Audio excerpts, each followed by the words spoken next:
entre un estudio hipotético deductivo y un exploratorio. Eso es una diferencia fundamental en lo que se refiere a la redacción de preguntas y hipótesis de investigación por un lado, y también en lo que se refiere al tipo de análisis estadístico que uno va a hacer. La metodología estadística que uno sigue también depende en gran medida de esto. Una pregunta que a veces surge, ¿verdad? Especialmente cuando uno está dando las clases de metodología, la gente siempre pregunta ¿por qué lo que se somete a prueba es la hipótesis nula? ¿Verdad? No es la hipótesis alterna, que es realmente la que se parece a la hipótesis de investigación. Vamos a hablar un poquito sobre eso. Relacionado, ¿verdad?, con esta idea de la diferencia entre un estudio que es hipotético deductivo y uno que es exploratorio, está el asunto de si la prueba que uno hace es una prueba de una cola o una prueba de dos colas, en los casos en que uno está haciendo una cosa como una prueba T o algo por el estilo, algo similar. Finalmente voy a hablar un poquito sobre los niveles de significación y sobre lo que es la probabilidad de valor de P. Al final de la discusión voy a volver sobre esta idea sobre los estudios hipotéticos, deductivos y exploratorios para que entiendan las diferencias metodológicas que uno tiene que tener en cuenta cuando quiere hacer comparaciones adicionales, ¿verdad?, después que prueba una hipótesis. Y que básicamente esos son los temas que voy a estar discutiendo el día de hoy. En términos de, ¿verdad?, de cómo ordené la presentación, pues les voy a hablar un poquito sobre las teorías científicas. Bueno, voy a hablar un poco sobre esto porque es un tema realmente importante. Y dentro de eso pues voy a hablar sobre la diferencia entre las hipótesis de investigación y las preguntas de investigación. Entonces voy a estar hablando sobre las hipótesis estadísticas, dedicarle un ratito a eso, y voy a entrar entonces en esto de las diferencias entre los estudios hipotéticos deductivos y estudios exploratorios, específicamente con lo que tiene que ver con lo que les decía ahorita, el último tema, ¿verdad?, el problema de multiplicidad de pruebas estadísticas.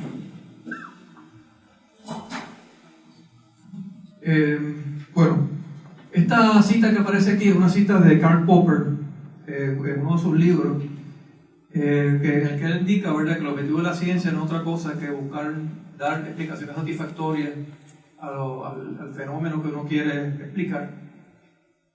Y clarifica, ¿verdad?, que una explicación es un conjunto de aseveraciones que describen el estado del asunto que uno quiere explicar. Y hay unas aseveraciones que son las aseveraciones explicatorias, ¿no? Y esas aseveraciones explicatorias son lo que forman la explicación propiamente. Así que lo que uno está tratando de hacer es explicar algo, ¿no? O sea, eso es lo que trata de hacer una teoría científica, explicar algún fenómeno. Así que en una teoría científica no es otra cosa que un conjunto de aseveraciones que sean lógicamente consistentes y que forman una explicación científica. El conocimiento científico entonces avanza postulando y sometiendo a prueba las teorías científicas. Así que las teorías, uno trata de explicar un fenómeno, uno diseña un experimento para ver si la explicación que yo tengo es adecuada o no es adecuada. Si es adecuada, pues aprendí algo importante, ¿verdad?, acerca de la teoría parece que es buena. O puede ser que el experimento me diga que no, que la teoría realmente no es adecuada para explicar el fenómeno. Lo importante aquí es que, y es un tema que voy a entrar un poquito más de detalle más adelante, que las teorías científicas realmente se mantienen mientras no hay evidencia que las refute. Bien, esa es una cosa un poquito difícil a veces de las personas entender, pero esa es la idea, ¿verdad? Uno no, van a ver que cuando uno hace un experimento uno no puede decir que probó una teoría. Tal cosa no es, eso no es el vocabulario de la ciencia. Uno no puede que una teoría sea cierta. Uno lo que hace es que la retiene, dice, esta teoría parece buena, pero no puede decir que es correcta. Eso es lo último. Y la historia está llena de anécdotas de esto, ¿no?, de teorías que han sido dejadas un poco atrás, ¿verdad?, y reemplazadas por teorías nuevas. Así que la idea general es que uno de la teoría se extrae una deducción lógica, que es lo que vamos a llamar la hipótesis de investigación. O sea, uno dice, si esta teoría es correcta, fuera cierta, pues entonces tal fenómeno debería suceder. ¿Sabes? Y esa es mi hipótesis. Y esa predicción es la que se somete a prueba mediante experimentación. Así que vamos a crear un experimento y vamos a ver qué nos dice el resultado de ese experimento. En general, ¿verdad? Las hipótesis siempre van a relacionar por lo menos dos variables. Así que la hipótesis de investigación dice, mira, ¿qué es lo que debe pasar? ¿Cuál es el resultado que deberíamos observar? Así que esa es la importancia.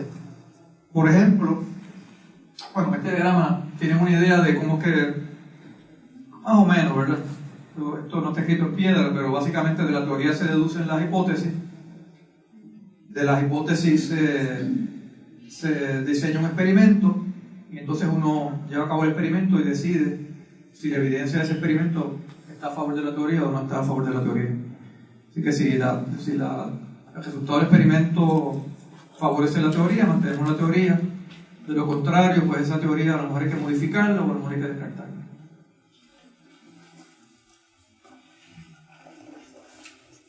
En general la gente adora sus teorías, ¿verdad? Así que el proceso usual es que la gente lo que trata de hacer es modificarla. Ok, aquí hay ejemplos de posibles hipótesis, ¿está bien? Lo que me interesa que vean de estos ejemplos es la forma que están escritos, ¿verdad? Dice, la droga X reducirá los niveles de colesterol en los pacientes. O, ¿verdad? En el caso que tengo una nueva droga que quiero ver si es buena para bajar el colesterol. La terapia X reducirá la depresión de los adolescentes. El método X producirá mayor aprendizaje de matemáticas que el método Y. Así típicamente son las hipótesis de investigación. Noten que ahí no aparece nada que diga diferencia significativa, ni habla de promedio, ni habla de correlación, no habla de nada de eso. Tampoco aparece en las hipótesis nulas. Ustedes saben que la hipótesis nula, después de su curso de estadística, se va a decir, no existe diferencia significativa entre tal cosa y más cosa. Miren, eso no es una hipótesis de investigación. Las investigaciones no se hacen generalmente para probar que algo no funciona, ¿verdad? La hipótesis de investigación normalmente hay excepciones, ¿está bien? Pero en general las hipótesis de investigación son positivas, ¿no? Usted dice, mira, esta droga va a funcionar, o esta terapia va a funcionar, o este método de enseñanza va a funcionar. Yo no hago una investigación para probar que no funciona. Eso es muy raro, hay excepciones, pero no es lo normal, lo más común. Así que noten, ¿verdad?, que aquí no aparece nada sobre parámetros estadísticos como promedio, correlaciones, diferencia de promedio, nada de eso. Y tampoco aparece el lenguaje estadístico como diferencia estadísticamente significativa, ni nada que se le parezca. Otro asunto importante que deben tener claro es, hay ocasiones, ¿verdad? Esto es un paréntesis aquí quizás, hay ocasiones en que uno puede tener más de una teoría compitiendo para explicar un fenómeno. Entonces está la pregunta, bueno, como uno decide cuál de las dos o más teorías uno debe decir que es la mejor, ¿verdad? Y básicamente hay dos pruebas importantes que tiene que pasar la teoría, ¿verdad? Primero, la teoría tiene que producir resultados teóricos que concuerden con lo que ya se ha observado, ¿verdad? O sea, no vale la pena, o sea, ninguna teoría que no explique lo que ya se sabe, ¿no?, va a ser buena. Pero eso no es suficiente, ese es el punto crucial, ¿verdad? Una teoría, si yo tengo dos teorías para explicar un fenómeno, y yo tengo que escoger entre una de ellas dos, la manera de hacerlo es hacer una nueva predicción de algo que nadie quizás haya observado antes, ¿verdad? Eso es lo que uno quisiera. Entonces la teoría que predica ese resultado, pues entonces esa es la mejor teoría de las dos. Si una teoría, si usted dice, yo le voy a traer un ejemplo aquí, y voy a ilustrar esto, pero si yo tengo dos teorías, y una teoría dice que va a pasar algo y eso pasa, pues usted tiene buena confianza de que de que la teoría es buena. Si la teoría hace una predicción y la predicción no se cumple, pues entonces usted dice, esa teoría está sospechosa, ¿verdad? No parece ser buena. El importante aquí, ¿verdad? Porque hay que pasar esos dos criterios. Lo que pasa es que siempre es posible, o sea, la primera prueba no es suficiente. Decir que si yo observo un fenómeno y la teoría no concuerda con el fenómeno, siempre yo puedo mirar para atrás y coger la teoría y modificarla para que lo explique. Uno siempre puede ir hacia atrás y modificar la teoría, hacer los ajustes para que entonces cuadren las cosas. Pero eso no es bueno, ¿verdad? Eso es lo que en el lenguaje estudiantil, por lo menos de mi época, uno decía que estaba maceteando algo, ¿verdad? Estaba dándole hasta que encajara donde tenía que encajar, como tratar de meter una pieza cuadrada en un roto redondo, ¿no? No cabe, pero si le doy suficientemente fuerte, a lo mejor la voy a poder pasar. Así que esa es la razón por la cual no basta con simplemente poder explicar lo que ya se ha observado. Ok, voy con un ejemplo completo, un ejemplo concreto, un poquito extenso, pero hay varios puntos aquí que quiero hacer aparte de lo que les he mencionado. Esto lo traigo porque es un ejemplo, más o menos todo el mundo sabe lo que es la teoría general de la relatividad, aunque no haya estudiado ciencia en su vida, ¿verdad? Quizás nunca han visto, ni van a querer volver a ver en su vida tampoco esta ecuación, pero esa ecuación es la que resume la teoría de la relatividad general de Einstein. Ahí está la teoría contenida. Esta teoría es como más o menos 1915, y previo a Einstein en 1915, pues la teoría de gravitación que existía fue la que había hecho Newton hacía 200 y pico de años antes. Era la teoría aceptada. Y básicamente lo que dice esta ecuación, hay una parte aquí que tiene que ver con la gravedad y otra parte aquí que tiene que ver con la geometría del espacio. Así que lo que dice Einstein es básicamente que ese fenómeno que llamamos gravitación, lo que nos mantiene aquí pegado al piso, no es otra cosa que algo que tiene una explicación geométrica. Es el espacio, la geometría del espacio la que determina esa cosa que le llamamos gravedad. Bueno, así que una analogía que se ve mucho por ahí en los libros de texto, etcétera, es esta, ¿verdad? Imagínense que esto es una bola, por ejemplo, de bowling, de boliche, y esto es un matres, digamos, de esos de foam, y usted la pone encima, usted sabe lo que va a pasar es que se va a hundir. Pero pues, fíjense cómo se ve el cuadriculado aquí, ¿verdad? La región donde está la bola, distorsionado. No sé a lo que se refiere a Einstein con la distorsión en el espacio y tiempo. Entonces lo que él dice, bueno, pues de la misma manera que si yo pongo una esfera por aquí cerca, esa esfera va a rodar hacia este objeto, va a rodar como si estuviera sintiendo una fuerza de gravitación. Así que esa es la idea general, ¿verdad? Siempre las analogías tienen sus limitaciones, ¿verdad? Pero la idea general es esa, ¿verdad? Que es un asunto de la geometría del espacio lo que hace que este objeto se mueva de un lado para otro. Y en este caso la geometría es una depresión que se formó alrededor de esta esfera que era más pesada.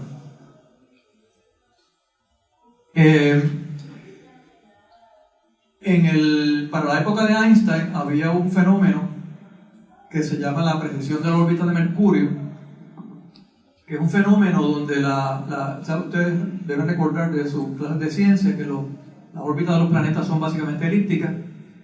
Esto está grandemente exagerado, no son tan elípticas, pero para que tengan la idea de que es una elipse. Y en el caso de la órbita de Mercurio, ya se habían dado cuenta de que el eje principal, que es este de aquí, a lo largo de la órbita, no permanece fijo en el espacio, sino que va cambiando según va pasando el tiempo. Así que ese fenómeno se conocía y la teoría de Newton no lo podía explicar. Bueno, pues la teoría de relatividad general explica ese fenómeno, da una explicación para eso. Entonces la pregunta es, bueno, ¿eso es suficiente de acuerdo a los criterios que hablamos ahorita?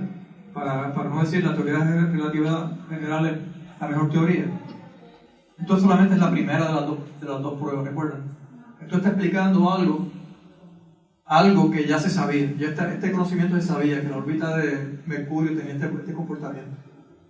Así que lo único que hizo la teoría de relatividad fue explicar algo que la teoría de Newton no explicaba.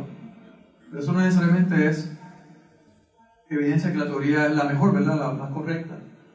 Así que le falta algo todavía, ¿no? Por cierto, en esa época había gente que había tratado de modificar las ecuaciones de Newton para que las cosas cuadraran. El marroneo que hablábamos ahorita lo había tratado de hacer. Y se había hecho, había cierto éxito en eso. Bueno, entonces, así que la segunda prueba era hacer una prueba predecir algo que nadie había observado, ¿recuerdan? Esa es la segunda prueba, la parte más importante. Bueno, ¿qué fue lo que hizo Einstein? Einstein se preguntó. Einstein tenía, ¿verdad? Hay una fama, ¿verdad? Yo no podría decirle 100% cuán correcta es, pero sí hay algunas anécdotas de que a Einstein le gustaba hacer muchos experimentos mentales, ¿verdad? ¿Qué pasaría? Se imaginaba las cosas. Pues se pregunta qué va a pasar con la trayectoria de un rayo de luz que pase cerca de un objeto que tenga mucha masa, como por ejemplo una estrella, el Sol. Y su hipótesis, ¿verdad? Su idea fue, dijo, bueno, lo que debería pasar es que la trayectoria se curvee, ¿verdad? La luz no puede seguir línea recta.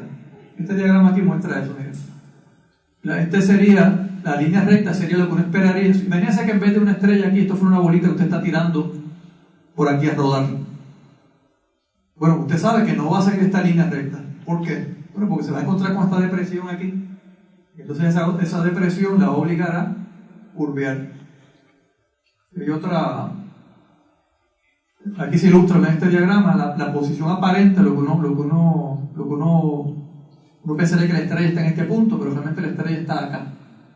Lo que pasa es que usted está mirando desde este punto de vista, ¿verdad? Desde aquí. Usted no sabe esto. Así que a usted le parece que la luz viene en línea recta, así que la estrella está aquí, pero usted la ve al lado de él. Y tiene otra imagen más, ¿verdad? La luz de la estrella pasando por el lado no puede seguir en línea recta, lo que va a hacer es que se va a curvar. Bueno, Einstein no solamente hace esa predicción, Einstein calcula cuánto va a ser la desviación. Cuántos grados, ¿verdad? Dice, este es el sitio donde va a estar la estrella, cuántos grados se va a mover esa estrella como efecto de la gravedad.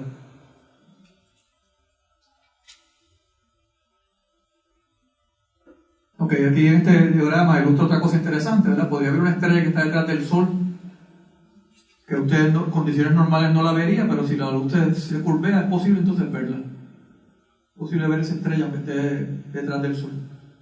Bueno, así que, ¿qué pasa con las estrellas? Bueno, las estrellas se están estudiando desde la época de los griegos. Y hay sistemas para catalogarlas, sistemas para indicar la posición. Y hay catálogos, hay libros gordísimos, ¿verdad? Que tienen, para las estrellas más brillantes en el firmamento, les dicen cuál es la coordenada, ¿verdad? Que hay varios sistemas de coordenadas, pero en esencia, ¿verdad? Como si fuera, piensen en el mapa de la Tierra, pues básicamente la medida de longitud y latitud es una posible manera de uno decir la posición. Las estrellas en el firmamento, para los seres humanos que vivimos 80, 90, 100 años, pues básicamente no cambian de posición. Más o menos permanecen fijas. La gente dice que están fijas en el espacio, es que se mueven, pero las diferencias son tan pocas en la mayor parte de los casos que para propósitos prácticos están fijas. Así que las posiciones de las estrellas se conocen, es el punto que quiero que vean, ¿verdad? Así que lo que dice Einstein es, bueno, pues miren, la manera de probar esta predicción, ¿verdad? Porque durante el día obviamente no lo voy a hacer, porque si es de día, digamos que este es el Sol, ¿no? Esta es una estrella que está detrás, usted no va a poder ver nada, ¿verdad? Porque la luz del Sol es demasiado brillante. Así que lo que Einstein dice es, pues mire, vamos a verla en un eclipse. ¿Verdad? Usted sabe que en un eclipse todo se pone oscuro, usted puede ver las estrellas, es un eclipse total. Así que la teoría de Einstein lo que dice es esto, la hipótesis de Einstein lo que dice es, mire, esta es la posición real de la estrella, aquí es donde realmente está, yo sé las coordenadas, yo sé dónde está. Pero durante el eclipse, si esa estrella, yo la voy a ver en otra posición. ¿Por qué? Por lo que les decía ahorita, ¿verdad? Porque la luz de la estrella se curvea, usted está aquí, usted no sabe lo que está pasando aquí, así que usted piensa que la estrella está acá. Esa es la posición aparente. Ahí usted sabe cuánto es el ángulo entre esas dos posiciones, la calcula. Entonces es cuestión de esperar un buen eclipse, mirar esas estrellas que están cerca del Sol y comparar la posición de la estrella con la que estaba en las tablas, a ver si es la misma o no es la misma. Y si se desvía, a ver si se desvía por la cantidad que dice Einstein. Y eso es lo que hace Arthur Eddington en 1919 en un eclipse. Ya no recuerdo todos los detalles, pero creo que esto fue en Latinoamérica que lo hizo, no sé si fue en Argentina o en Chile donde hizo este trabajo. Hay un montón de anécdotas interesantes sobre esto. Lo trataron de hacer primero en Rusia, unos años antes, y después que le habían dado los permisos hubo una guerra, y entonces la Primera Guerra Mundial hubo que parar. Bueno, de todas maneras, este diagrama les muestra la posición del Sol durante el eclipse. El circulito es la posición de la estrella según las tablas, ¿verdad? Lo que se sabía ya que era, y la puntita de la flecha les dice dónde era que se estaba observando. Y el punto clave aquí es que, en efecto, lo que decía Einstein era correcto, ¿verdad? Pues debido a la curvatura de la luz, hay una diferencia entre la posición real y la posición observada. Y más importante que eso es que estas diferencias en ángulos aquí son las que predice la teoría de Einstein, ¿verdad? Si el número no hubiera estado bien, la cosa no hubiera estado muy buena para Einstein. Voy a dar un poquito para atrás, un poquito de una anécdota interesante. Cuando Einstein iba a hacer la primera observación durante un eclipse, esa que se suspendió por la guerra, Einstein había hecho un error en los cálculos. Así que los números de Einstein estaban mal. Si se hubiera hecho el estudio, si se hubiera hecho la investigación en ese momento, la observación, hubieran concluido que Einstein, ¿verdad?, que se curviaba, pero no por lo que decía Einstein. Resulta que en el tiempo que pasó entre el primer intento y Einstein se dio cuenta del error y lo corrigió. Así que cuando Eddington hizo la observación, resultó que las cosas que le cuadraron como tenían que ser. Ok, esto es una de las miles de pruebas que han habido de la teoría de relatividad, ¿verdad? Hay cosas bien sofisticadas, bien raras, ¿verdad?, que se han hecho, y todas corroboran la teoría, así que esa es una teoría que hoy en día se tiene mucha confianza en ella. No he encontrado excepciones a la teoría. Y definitivamente, pues todo el mundo piensa, hoy, ¿verdad?, el consenso de los astrónomos y los astrofísicos es que la teoría está bien. Ok, bueno, una de las cosas que quiero mencionar aquí rapidito, por si acaso también es importante que tengan claro, uno habla de experimentos, ¿verdad? Y esto es nada más que para cuando lean literatura de diferentes campos, ¿verdad?, tengan claro de que un experimento no es lo mismo para todo el mundo. La palabra experimento tiene diferentes acepciones. En el caso de las ciencias puras, la gente en ciencia en general le llama experimento a cualquier investigación cuantitativa. Es un experimento. Usted tiene un material y usted quiere saber cómo se comporta la temperatura de ese material, usted le pone calor, es una gráfica y eso es un experimento. Usted mide con un termómetro la temperatura, le aplica calor y tiene un experimento. Pero en las ciencias sociales, y particularmente en educación y psicología, el término experimento se refiere a un tipo particular de estudio cuantitativo, que son los estudios donde hay por lo menos dos grupos y se asignan los tratamientos a los sujetos u objetos de forma aleatoria. Así que el experimento en educación no es lo mismo que el experimento en ciencias necesariamente. Aquí también se puede hacer experimentos como pero este es más general todavía. Y cuando uno está en estadística, pues en estadística tiene todavía un significado distinto, más formal.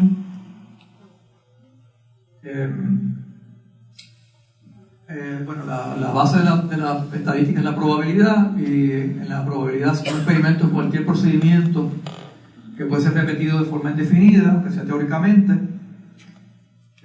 Los resultados están bien definidos, lo que se conoce como el espacio muestral, y uno habla de experimentos que son aleatorios si tiene más de un posible resultado.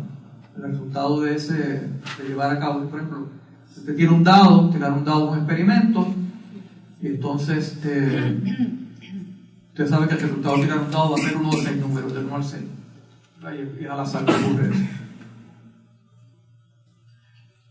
Ok, así que tengan claro, ¿verdad?, que nosotros usamos experimentos de manera así casual, pero hay que tener cuidado con el contexto. Ok, bueno, entonces vamos a hablar de las hipótesis estadísticas. Ya dijimos que la hipótesis de investigación es una predicción basada en la teoría, ¿vale? Y ya vimos que la redacción de la hipótesis de investigación generalmente se hace en forma afirmativa, positiva, no negativa, no usa términos estadísticos, no usa parámetros, no usa medias, ni correlaciones, ni depresión estándar, ni nada de eso. Así que vamos a hablar de las hipótesis estadísticas.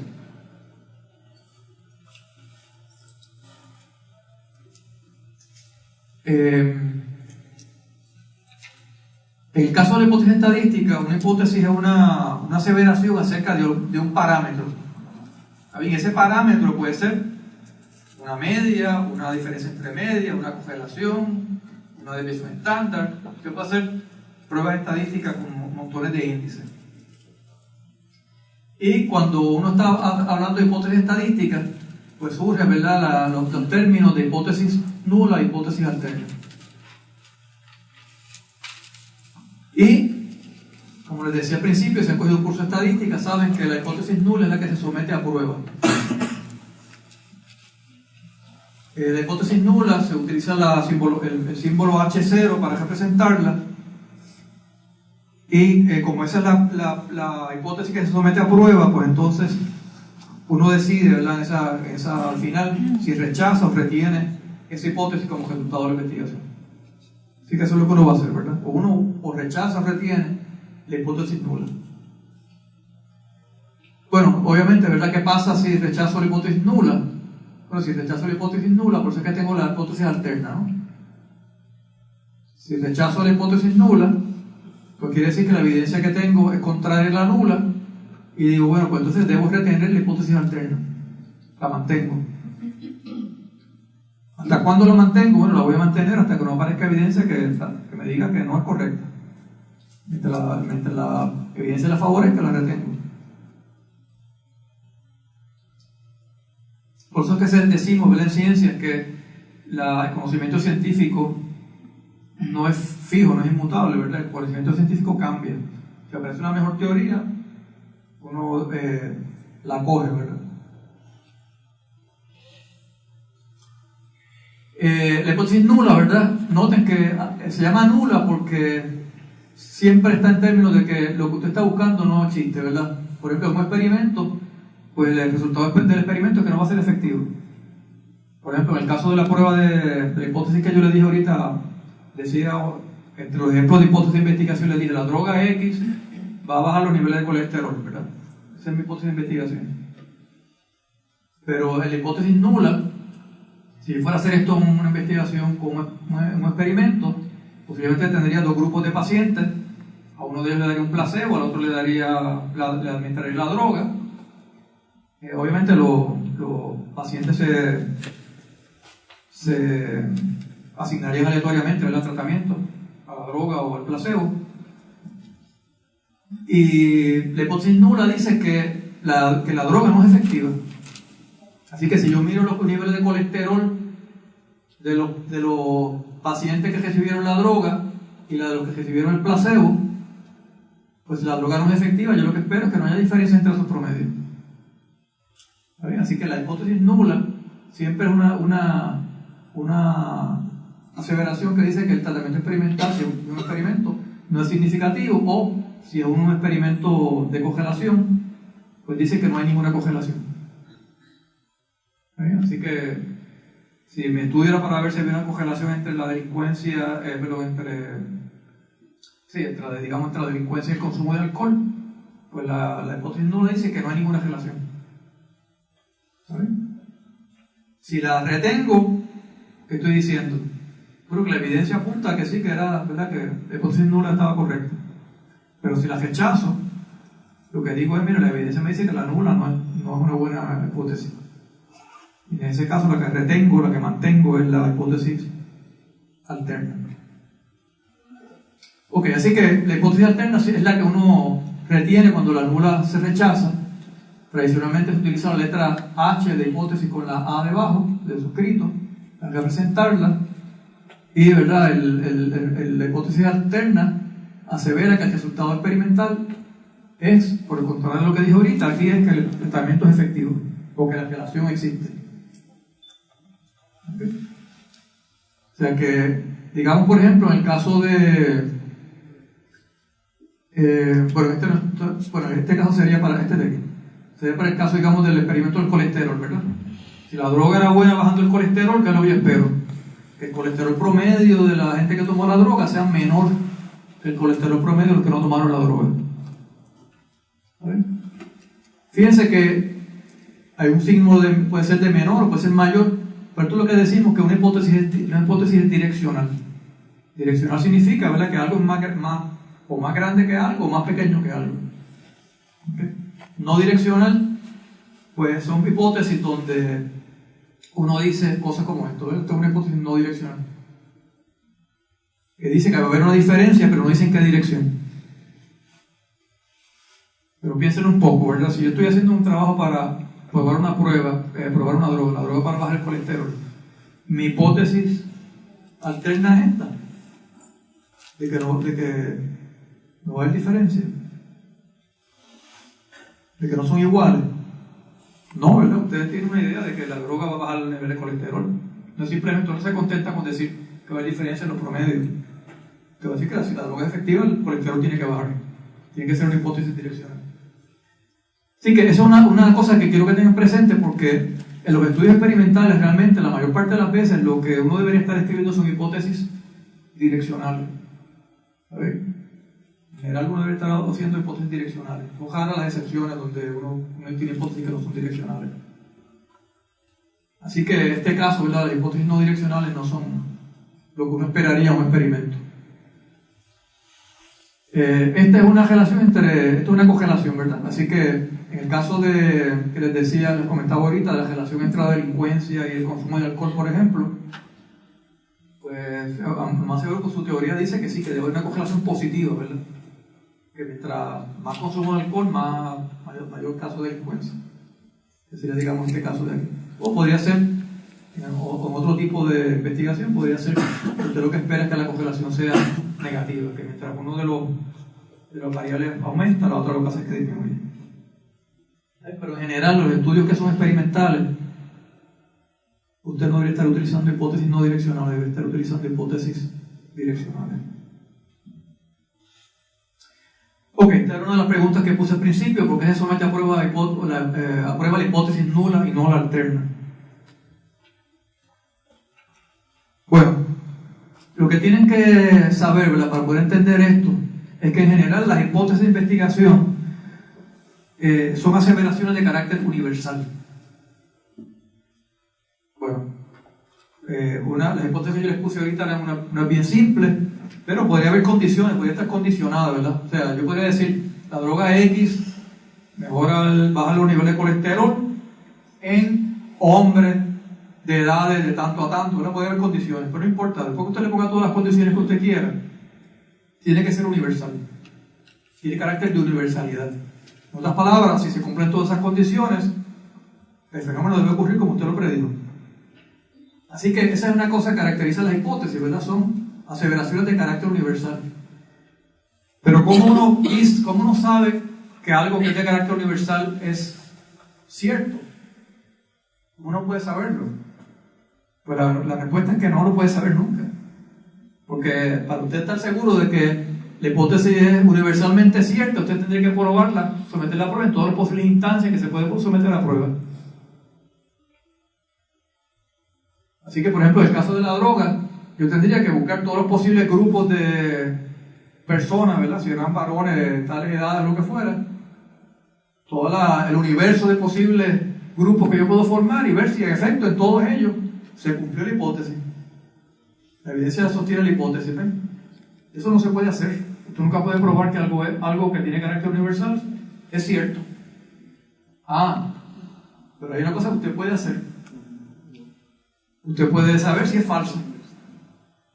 Así que si yo digo que bajo estas condiciones la droga X baja el colesterol, pues basta con un solo experimento que me demuestre que eso no es cierto para yo refutar la hipótesis. ¿Me siguen? El positivo no lo puedo probar, pero el negativo sí lo puedo probar. Lo opuesto lo puedo probar. Y esa es la razón por la cual uno somete a prueba la hipótesis nula y no la alterna. Por eso es que uno redacta hipótesis nula. Y esa es la que se somete a prueba.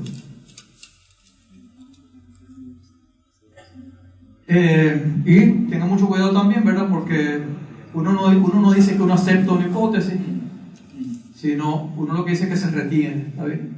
Se retiene ¿hasta cuándo? Hasta que produzca evidencia que me diga que no es correcta la hipótesis, ¿verdad? Que la falsee. Ok, entonces estamos entrando al área de la estadística, ¿verdad? Ya empecé con lo de la hipótesis.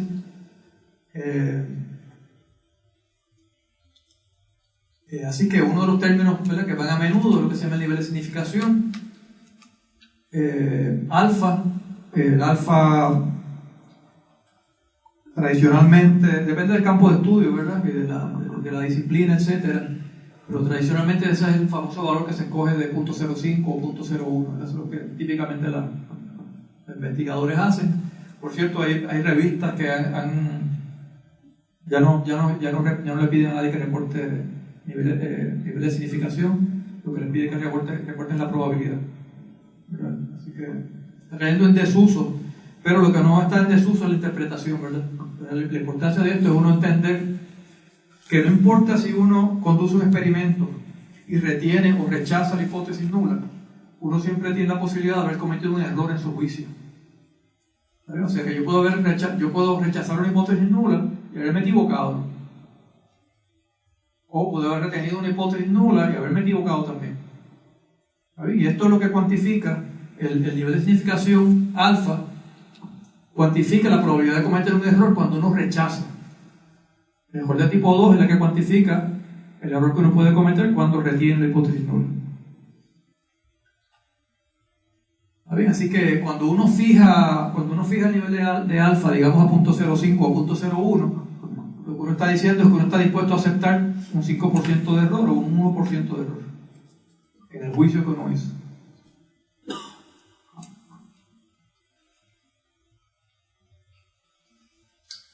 Esta es una distribución de estadística T para 13 grados de libertad. Y aquí yo puse un numerito de T6 igual a 1.77. Bueno, si este valor de aquí está un poquito corrido, pero si este punto de aquí es 1.77, no, perdónenme, la dibujé para el azul aquí representa el nivel de significación de 0.05. ¿Está bien? Yo creo que esto tiene algo aquí que no, pensé que había algo que se sobreponía, pero no. Okay, así que el 0.05 es toda esta área de aquí. Así que fíjense lo que estamos diciendo. La prueba T, recuerden que es una diferencia, tiene en el numerador tiene una diferencia entre promedio, ¿verdad? Y el denominador una desviación estándar, un mejor estándar. Pues si no hay si el tratamiento no es efectivo, digamos ahorita que lo que esperaríamos es que, digamos que en el caso del colesterol, porque la gente que toma la droga y los que no toman droga, los promedios son básicamente iguales. Así que si el tratamiento no es efectivo, usted espera que su estadística de prueba, en este caso la prueba T, quede cerca de 0, ¿ven? Bueno, pero ¿y qué tal si sale un poco de 0? La pregunta es, bueno, ¿cuán lejos yo estoy dispuesto a aceptar para decir que eso es evidencia de que la droga funciona? Eso es lo que me dice el nivel de alfa. ¿Está bien? O sea, que yo estoy diciendo, recuerden, esto es una diferencia entre promedios, digamos. Pues entonces, si no hay efecto del tratamiento, usted espera que el promedio esté por aquí cerquita de 0. Pero usted sabe que va a haber fluctuaciones, ¿verdad? Porque estos son experimentos estadísticos, hay muestras, ¿verdad?, de individuos participando en el estudio. Así que lo más probable es que nunca le va a dar 0, le va a dar a veces un poquito más alto o un poquito más bajo. La pregunta es, bueno, si me da más alto, si me da más bajo no tengo ningún problema, ¿verdad? Más bajo aquí significa que el tratamiento experimental, la gente en el grupo que tomó la droga salieron con el colesterol más alto que los que no tomaron la droga. Así que ya eso me dice que la droga es buena, ¿no? Así que no tengo que mirar mucho más. Pero ¿y acá? Pero acá me está diciendo que la gente que tomó la droga salió, digamos, con menos colesterol que los que no tomaron la droga. O sea que es positivo, resultado positivo. Entonces la pregunta es, ¿cuánto me tengo que alejar para yo decir que el tratamiento fue efectivo? ¿Cuánto me alejo de ahí? Pues eso es lo que hace el nivel de significación, ¿está bien? El nivel de significación me dice dónde está este punto de aquí, que es el que yo voy a utilizar para decidir si ¿verdad?, que el efecto va a ser significativo o no. O sea, noten, esto es una distribución. Lo que quiere decir esto es que si yo cojo grupos de personas, ¿verdad? Lo divido en dos grupos aleatoriamente. A un grupo le doy la droga, al otro grupo no le doy la droga. Y espero, ¿verdad?, el tiempo que sea que haya que esperar para medir los promedios de colesterol de nuevo. pues usted espera que haya una distribución de resultados. O sea, unos resultados, la mayor parte de los resultados van a estar cerca de cero, pero aún cuando la droga no funcione, usted espera que haya casos extremos, ¿verdad? Que haya diferencias más o menos grandes. Esto es lo que dice esta distribución. Entonces, ¿qué es el nivel de significación? Es el punto donde usted dice, mira, la diferencia es tan grande que yo prefiero pensar que la droga está funcionando. Pero noten que puede haber cometido un error, porque cualquier punto debajo de esta distribución es posible, es factible. Cualquiera de ellos, por las fluctuaciones que uno espera que haya en las muestras, en los individuos. Así que cualquiera de ellos es posible, pero si está muy lejos, que llega a este punto de aquí, usted dice, bueno, está tan lejos del cero que yo prefiero pensar que la droga hizo un efecto, ¿eh? Y ahí es donde yo puedo equivocarme. Ese es mi error. Y eso es alfa, ¿eh? Así que este valor de aquí de 1.77, que debería estar aquí, básicamente me dice que cuando hagan mi prueba T, calcule el valor de T. Si ese valor de T está más grande que 1.77, yo rechazo la hipótesis nula. Así que este valor de aquí, ¿verdad? Esta región sombreada de aquí se le dice también que es la región de rechazo. Y el resto de acá se dice que es la región de retención.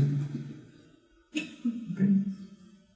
Así que tengan presente eso, ¿verdad? En una investigación estadística, usted puede rechazar la hipótesis nula, pero usted puede estar equivocado. Y eso es lo que le cuantifica el nivel de significación alfa. Aquel ejemplo que les di, esta distribución es una prueba de una cola, ¿ven? Toda la región de rechazo está en un extremo, pero también debe saber de su curso de estadística que hay pruebas de dos colas, y lo que uno hace es que si esta área representa el 5%, pues acá el 5% está distribuido a ambos lados de la distribución. Así que ahora usted puede rechazar la hipótesis nula si el valor es grande, ¿verdad? Se mueve para acá, o si es opuesto, si es negativo, se mueve para el lado de allá. Si cae en la región de rechazo acá, usted rechaza. Si cae aquí también, usted rechaza. Así que esa es la prueba de dos colas. Una cosa importante aquí es noten el valor del valor crítico de la prueba T, donde comienza esta región. Aquí es 2.16 y aquí es 1.77, ¿vieron? Ok. Imagínense que yo estoy probando mi droga para bajar el colesterol, y cuando calculo la estadística T, resulta que me da 1.85. ¿Ok? Ese es el valor, me da 1.85. Bajo esta distribución, ¿qué hago? Retengo o rechazo la hipótesis nula. Si el valor es 1.85. Recuerden que 0 está aquí está 1.77, así que el 1.85 tiene que estar en algún lado por aquí, ¿verdad? En la región de rechazo. Así que yo lo que diría es que rechazo la hipótesis nula con 1.85. Pero ¿qué pasa si en vez de haber hecho una hipótesis direccional, que como les dije ahorita, los experimentos típicamente las hipótesis deben ser direccionales, usted dice, no, yo hice una hipótesis no direccional? ¿Dónde queda el 1.85 ahora? En esta región de aquí, ¿vieron? Porque ahora el valor crítico es 2.16, no lo alcanzo. El 1.85 está por aquí, en algún lado. Así que ahora la conclusión que llegaría sería la contraria. ¿Está bien? Así que hace una diferencia entre saber si una hipótesis debe ser direccional o debe ser no direccional. ¿Está bien? Como les dije al principio, lo repito de nuevo porque es importante, si en un estudio experimental realmente las hipótesis deberían ser direccionales. Porque la hipótesis normalmente tiene una dirección, dice que algo más efectivo que otra cosa. No que no sea nada efectivo. ¿Está bien? Así que eso es un punto importante que quería traerle, ¿verdad? Que la importancia de uno saber si uno debe hacer una hipótesis direccional o no direccional. Bueno, ligado a esto está lo del valor de P. Esta es una tabla sacada de SPSS, ¿verdad? Para un análisis de una prueba T. Las primeras dos columnas básicamente es una prueba de significación para la varianza, y los resultados de la prueba T están aquí. Por cierto, SPSS les tira dos resultados de T. Esto no lo hacen todos los programas, pero SPSS lo hace.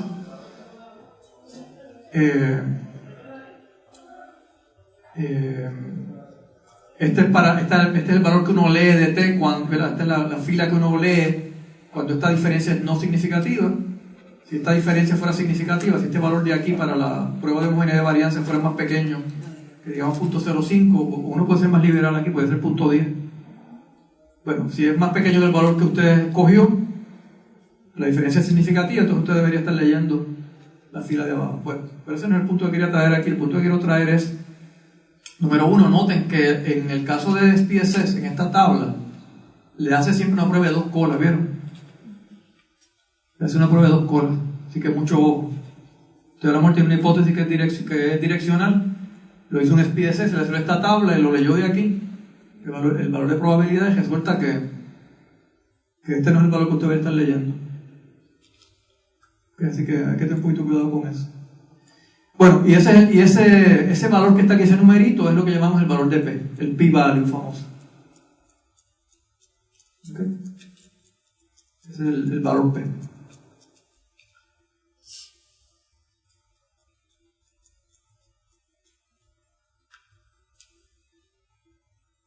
Así que en el caso del valor de P, ¿verdad? Ahora esta región de aquí no es el nivel de significación, no es el error de tipo 1, ¿verdad? Ahora es el valor de P lo que está ilustrado aquí. O sea que si mi valor de que me daba SPSS era 0.014, pues realmente 0.14, porque usted tiene 0.07 a cada extremo de la distribución. Por una prueba no direccional. Bueno, el valor de P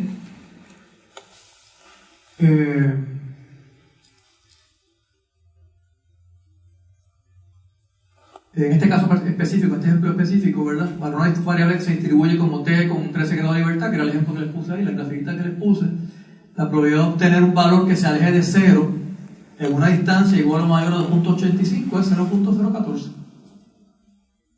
Esa es la interpretación realmente estadística de lo que es P. Hay gente que mira los valores de P y dice, ese valor es bien chiquito, así que es altamente significativo lo que yo encontré. En el punto de vista estadístico eso no tiene ningún sentido, ¿sabes? Uno nunca dice eso. El nivel de P ciertamente no es una medida de cuán efectivo es un tratamiento, o cuán relevante o cuán importante es un tratamiento. ¿Vale? Simplemente es un valor de probabilidad.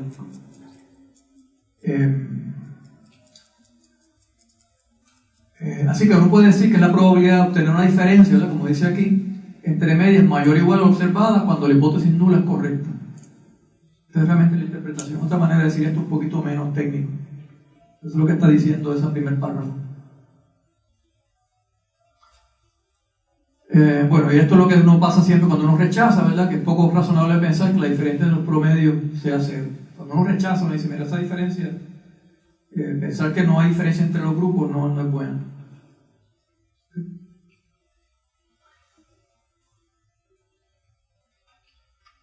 Ok, bueno, una de las cosas que a veces la gente malinterpreta de P dice que la probabilidad de que la hipótesis nula esté correcta. Eso no es cierto, ¿sabes? Eso no tiene nada que ver con eso.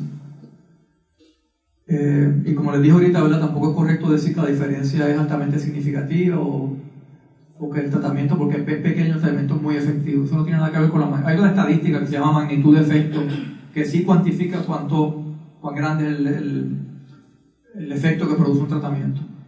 Pero eso no es P. Ok, bueno, entonces este asunto, pues, esta charla le llamé preguntas de investigación, hipótesis de investigación. Todavía he dicho nada de las preguntas de investigación, ¿verdad? Porque todo el tiempo hasta ahora está hablando de experimentos. Así que voy a entrar ahora a hablar de otras cosas que no son experimentos, ¿verdad? Y voy a empezar viendo cuál es la diferencia entre un estudio hipotético deductivo y un exploratorio. Bueno, estos son los experimentos, ¿está bien? Y esto es un estudio exploratorio. Bueno, los estudios hipotéticos deductivos, los experimentos verdaderos, se utilizan para evaluar una teoría. Ese es el propósito realmente.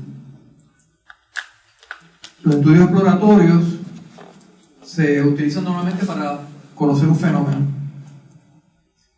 De un estudio exploratorio puede surgir suficiente información como para uno establecer una teoría, ¿verdad? Y entonces más tarde hacer una investigación experimental y hacer un estudio hipotético deductivo.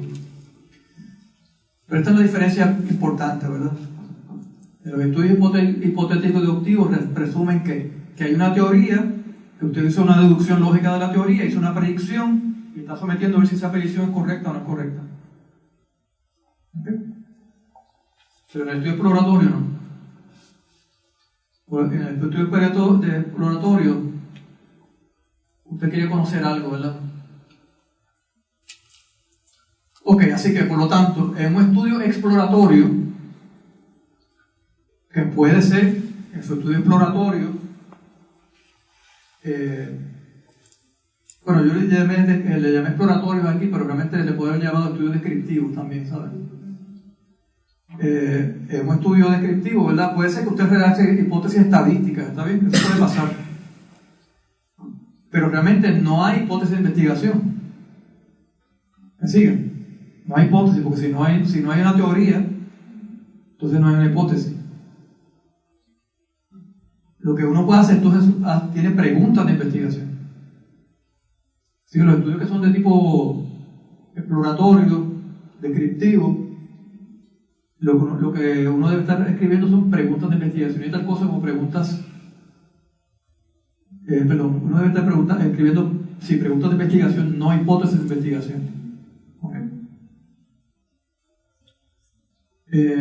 Así que como les dije al principio, a veces uno ve las tesis y dice, ve el primer capítulo, dice hipótesis de investigación, es un estudio descriptivo, así que para empezar no debe tener hipótesis de investigación, lo que debe tener son preguntas de investigación, pero muchas veces ponen hipótesis de investigación y además ponen hipótesis estadísticas.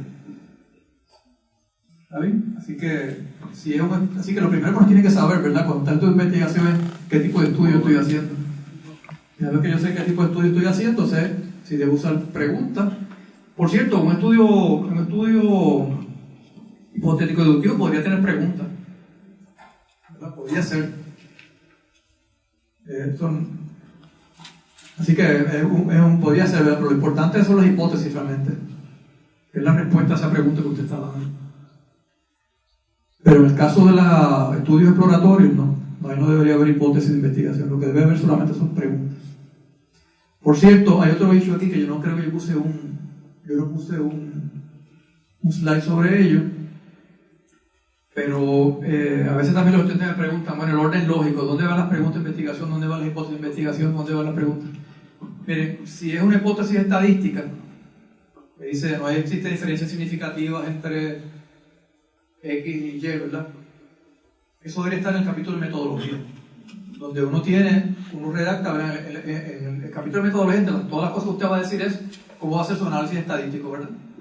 Y si ese análisis estadístico, si va a hacer un análisis estadístico de ese estudio, pues debe aparecer la hipótesis estadística, la nula y la alterna, en el capítulo de metodología. Las hipótesis de investigación, ¿dónde deberían estar? Bueno, muchas veces la gente las pone en el primer capítulo, pero francamente yo no soy partidario de eso, porque las hipótesis de investigación se deducen de la teoría. ¿Y dónde usted escribe, dónde usted discute la teoría? En el segundo capítulo, ¿verdad? El capítulo de método de marco teórico, lo que sea. Así que si tu estudio tiene hipótesis de investigación, lo lógico entonces es que realmente las hipótesis de investigación donde deberían estar, debería ser al final del capítulo 2. Después usted ha elaborado su teoría, ¿verdad? Y ha hecho las deducciones de esa teoría, que son sus hipótesis. Así que en el primer capítulo, lo que puede haber sí son preguntas de investigación. Eso sí, ¿verdad? Pero ya las hipótesis de investigación no deberían estar ahí, las hipótesis estadísticas ciertamente no deben estar ahí, las hipótesis estadísticas deberían estar en el tercer capítulo. Ok, algo más sobre esto, sobre las hipótesis direccionales y no direccionales. Volviendo a este tema, en los estudios hipotéticos deductivos, como les dije, ¿verdad? Lo posible utilizar hipótesis alternas direccionales, ¿verdad? Eso es lo que debería ser. Les digo, ahí pongo en lo posible, ¿saben por qué? Porque hay tradiciones, ¿saben? Hay gente que por tradición, y la gente a veces hasta en la revista, ¿verdad? Quieren que sean hipótesis no direccionales, así que por eso lo condicioné ahí, ¿verdad? Pero en general uno debería estar utilizando hipótesis alternas direccionales. Una pequeña nota aquí. Fíjense que en el diagrama que les mencioné ahorita, ¿dónde hay más probabilidad de uno, asumiendo que la diferencia entre las medias fuera positiva, ¿verdad? Que el tratamiento surge ¿Hay algún beneficio? ¿Dónde hay más chances de uno rechazar la hipótesis nula? ¿Aquí o acá? Bueno, si el tratamiento es positivo, pues usted va a estar mirando para el lado de acá, y para el lado de acá esto tiene más área que esto. Así que aquí, en la prueba de una cola, o la prueba de hipótesis direccional, usted tiene más chance de rechazar que si lo hace dos colas. Ese fue el ejemplo que les di ahorita. Bueno, así que hay gente que le preocupa eso, ¿verdad? Bueno, pero si a usted le preocupa eso, usted lo único que tiene que hacer es simplemente usar un valor de significación más pequeño. Va a hacer una prueba de una cola, pero lo hace, en vez de usar la 0.05, hágala a 0.025 o hágalo a 0.01, ¿verdad? Lo que usted quiera, que es más restrictivo. Y que entonces se resuelve ese problema. En los estudios exploratorios, ¿verdad? Siempre se deben utilizar hipótesis alternas no direccionales. ¿Por qué? Bueno, porque los estudios exploratorios uno no sabe para qué dirección es que va a ir el fenómeno, ¿verdad? El efecto del tratamiento, a lo mejor usted lo hizo para bajarle el colesterol a la gente y lo que hace es que se lo sube. Usted quiere ver eso. En ese caso, pues usted quiere mirar, poder rechazar la hipótesis nula a ambos lados de la distribución.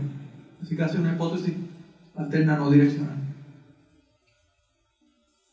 Ok, y el último tema que quería mencionar, les había dicho, era el de multiplicidad de pruebas estadísticas. ¿Pero qué significa esto? Bueno, lo que significa es que muchas veces la gente hace estudios y no lo hacen para, no someten a prueba una hipótesis, a veces tienen varias hipótesis y quieren someter a prueba. O no es una pregunta de investigación, son varias preguntas de investigación. ¿Ok? Así que multiplicidad de pruebas significa que tengo una muestra y voy a hacer varias pruebas de hipótesis estadísticas. ¿Ok? Y eso plantea problemas importantes. En el caso de los estudios exploratorios, básicamente no hay mucho problema, ¿verdad? Lo que pasa es lo siguiente. El problema con los estudios exploratorios es que siempre, yo creo que tengo un slide sobre eso, pero siempre es posible uno encontrar una diferencia significativa por casualidad. Eso es lo que le quise ilustrar cuando puse la gráfica ahorita. Pues todos los posibles valores bajo la distribución son posibles. Así que aunque no haya efecto del tratamiento, si usted usa un nivel de significación de 5%, imagínese que usted repitiera el estudio 1000 veces con la droga para el colesterol. Usted lo hace 1000 veces. Pues miren, de esas 1000 veces, el 5%, o sea, 50 de ellas me va a ser significativo que la droga no funciona. ¿Ok? Así que lo que quiere decir es que en los estudios exploratorios lo que hay que tener cuidado es uno no entusiasmarse mucho cuando encuentra un resultado significativo. Ese es quizás el mensaje principal. ¿Por qué? Porque cuando tengo un slide ahí que lo vamos a enseñar ya mismo, cuando usted aumenta el número de pruebas, aumenta la probabilidad de encontrar algo significativo cuando no lo es. Simplemente por chance. Así que usted está haciendo un estudio exploratorio, usted encuentra algo significativo, no escriba sus conclusiones que descubrió el universo, ¿verdad? Algo nuevo, un fenómeno, porque lo más probable es que no sea cierto. Lo más probable es que sea el resultado que usted encontró es un resultado por chance exclusivamente. Ok, en los estudios exploratorios, entonces, está bien, uno puede investigar todas las posibles relaciones entre variables, haga lo que usted quiera, pero siempre tenga presente que está haciendo un estudio exploratorio, no pierda su perspectiva. Y también es razonable utilizar niveles de significación más altos, por ejemplo, un valor de punto 10. Nada está escrito en piedra, no tiene que ser un punto 0.05 o un punto 0.1, podría ser algo más alto. Así que el mensaje es este, ¿verdad? Recuerde que en ausencia de una teoría, un estudio exploratorio, no es posible determinar si un resultado significativo es o no espurio. Las cosas funcionan bien cuando usted hace una predicción y las cosas concuerdan con esa predicción. Ahí sí usted tiene buena razón para decir, mira, el tratamiento es efectivo. Pero si no tiene una teoría, no. Y la otra cosa que fue la que les mencioné ahorita es que la probabilidad de obtener resultados significativos aumenta según aumenta el número de pruebas que usted realiza. ¿Está bien? Así que usted está en un estudio exploratorio y dice, yo he trabajado con investigadores, ¿verdad? Los investigadores siempre tienen usted tiene su teoría favorita, ¿verdad? y resultó que los datos no estaban a favor de su teoría. Usted hizo su experimento, le dedicó ahí, qué sé yo, horas y horas, y a veces meses y hasta años. Entonces las cosas que no son como cuadran y dicen, pero entonces vamos a probar, en vez de esta variable dependiente, probemos con esta otra variable dependiente, que también se midió, o con esta otra. Cuando usted viene a ver, tiene 5 pruebas hechas ahí. Pues miren, ya entraron en una fase exploratoria. ¿Está bien? Así que hay que tener mucho cuidado con la conclusión en la que usted va a llegar. ¿Okay? Así que, ¿por qué? Porque la probabilidad de obtener resultados significativos aumenta con el número de pruebas. Eso es lo que va a pasar. Usted se pone a pescar y va a encontrar un pez en algún momento. Es cuestión de dedicarle el tiempo suficiente. En los estudios hipotético-deductivos, entonces, por el contrario, ¿verdad? Uno debe analizar solamente las hipótesis planteadas. ¿Me siguen? O sea, no es correcto el ejemplo que les acabo de dar. Yo tengo una hipótesis de investigación, ahora porque no me gustó el resultado, me pongo a buscar otras hipótesis. No. Si quiere hacerlo de forma exploratoria, chévere. Pero no vaya después a escribir un artículo diciendo que fue un estudio experimental y que el resultado fue que hay un efecto del tratamiento en esta otra variable dependiente que a usted se le había ocurrido que podía funcionar, ¿verdad? Ok, así que analice solamente las hipótesis que se plantearon en el estudio, sea estricto con los niveles de significación, ¿verdad? Que uno utiliza los niveles de 0.05, 0.01, y lo que uno quiere es esto, ¿verdad? Controlar el error de tipo 1, asegurarse de eso. En los estudios, hay estudios experimentales que tienen más de 2 grupos. Y aquí hay otro asunto, ¿verdad? Relacionado con esto de multiplicidad de pruebas que es importante que conozcan. Cuando hay más de 2 grupos y uno hace un análisis de varianza, una ANOVA, pues la ANOVA le dice a uno que hay una diferencia significativa, pero no dice dónde. No me dice si es el grupo 1 con el 2, o el 2 con el 3, o el 3 con el 4, o es el 1 con el 4, no me dice nada de eso. Me dice que alguna de ellas es significativa. Así que uno utiliza pruebas de comparaciones múltiples para entonces hacer esas comparaciones adicionales que uno quiere hacer. Bueno, en los estudios que son experimentales, pues hay pruebas específicas para eso. Está la prueba de Bonferroni, por ejemplo, y la prueba de Dunet. La prueba de Bonferroni, por ejemplo, puede ser que yo desde que concebí mi estudio, yo tenía, 3 hipótesis.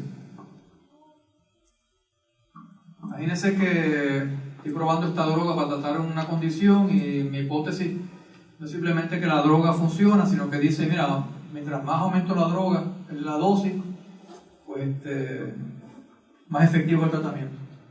Bueno, pues entonces usted dice, bueno, quisiera comparar, imagínense que tuviera 4 grupos. Uno que no recibió la droga, el placebo, el otro recibió una dosis de la droga, el otro recibió un poco más, y el otro recibió todavía un poco más todavía. Entonces yo voy a querer comparar el placebo, el primer grupo, contra los otros 3. ¿Verdad? Como si los otros 3 fueran un solo grupo. Eso es lo que se llama un contraste. Pero también puedo querer mirar el número 1 contra el 2 y el 3, ¿verdad? La dosis más baja con las dosis más altas. O puedo querer mirar la segunda dosis más alta con la más alta de todas. ¿Sí? Ahí tengo 3 comparaciones. Bueno, para eso se utiliza la prueba Bonferroni, ¿está bien? Para lo que se llama contraste. Eso es un ejemplo, ¿verdad? Pero hay otro tipo de contraste que no le puede interesar. Pero estos contrastes tienen que derivarse de las hipótesis de la investigación, ¿está bien? O sea, usted tiene un estudio hipotético deductivo, usted tiene hipótesis, si en esa investigación se presta para hacer contrastes, pues esos son los contrastes que usted prueba en la prueba de Bonferroni.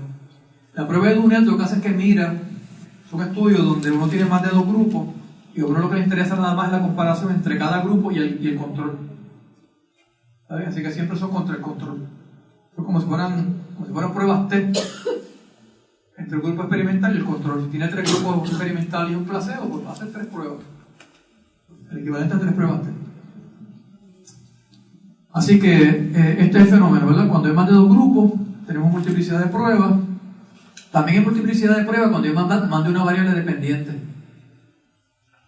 Así que yo estoy mirando un tratamiento para ver la efectividad en relación a la depresión de adolescentes, pero Se me ocurre que también, mi trabajo también haga una hipótesis sobre que mejora el funcionamiento social, por decir algo.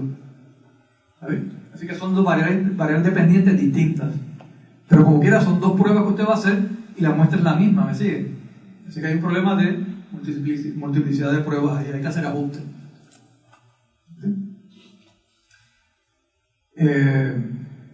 Así que esto es una posibilidad, ¿verdad? Que tengo más de una hipótesis y las variables dependientes son distintas. O puede ser que tengo un estudio que tengo una hipótesis primaria y una secundaria.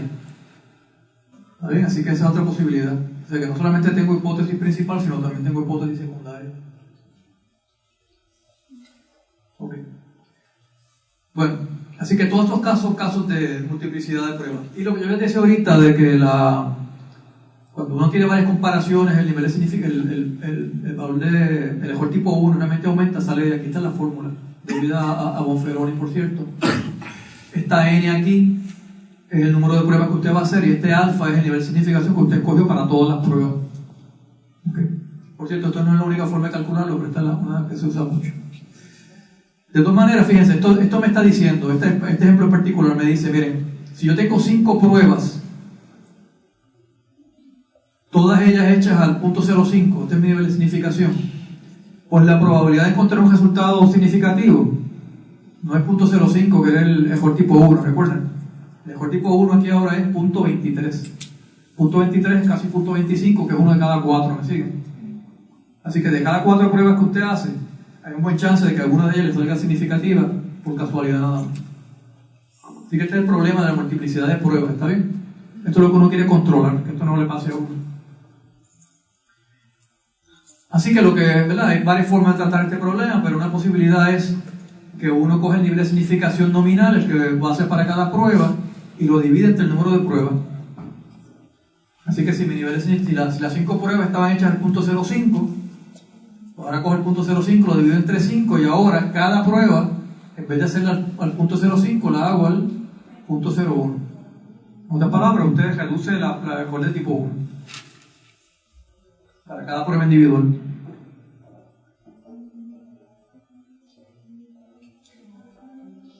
Así que bueno, ya les hablé de las posibles soluciones al caso de la multiplicidad de pruebas.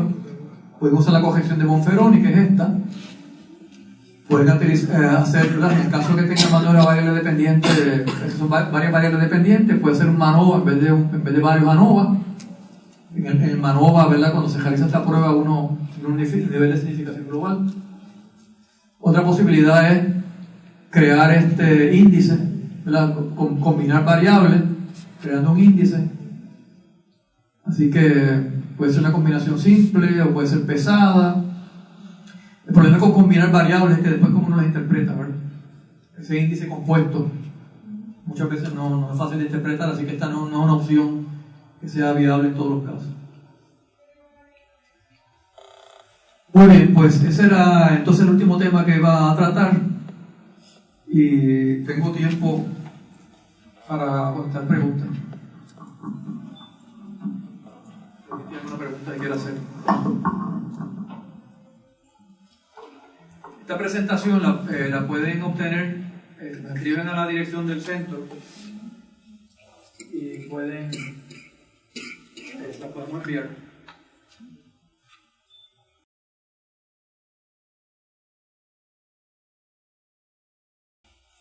Aquí está, les pongo de nuevo la dirección de correo electrónico, está aquí.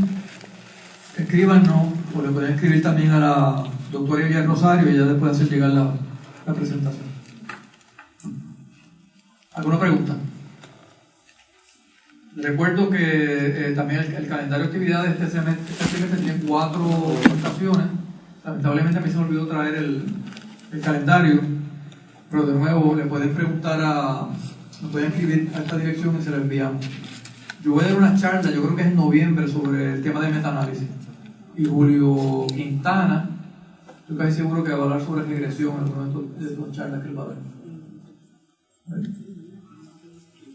Bueno, pues si no hay preguntas, muchísimas gracias por su atención y su participación.